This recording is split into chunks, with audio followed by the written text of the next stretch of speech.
Hello, my name is Andrew Mays. Welcome. Thank you, Nancy, for that wonderful introduction. I'm going to talk about the skillful use of questioning within the therapeutic environment and really the art of questioning, how it's structured.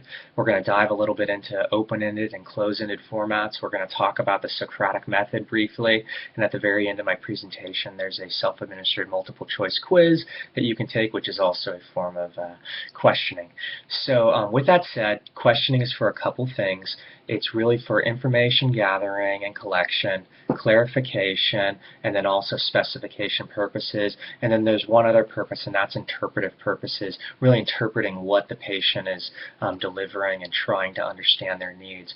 But it's ultimately the procurement of information, seeking knowledge of the patient, and then using that information to act upon to provide the most therapeutic environment possible and plan ultimately to serve the patient. And so the Socratic method is a great tool that providers can use. It really started with a philosophical dialectic process, and that process is around how to connect and ask questions and seek knowledge, and it's very systematic.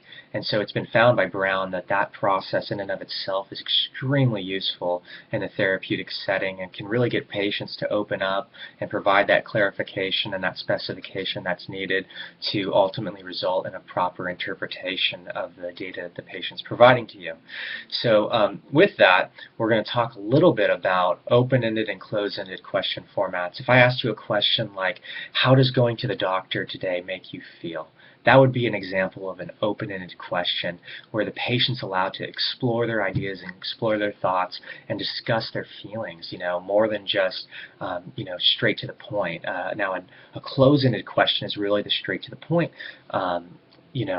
methodology where it's, does going to the doctor today make you feel good or bad? You really get two options to answer. There's parameters that are put around your questioning. And a multiple choice question would be an example of, do you go to the doctor Monday, Tuesday, Thursday, Friday, or Saturday, or Sunday? Most doctor offices aren't open Sunday, but I could imagine that maybe one is.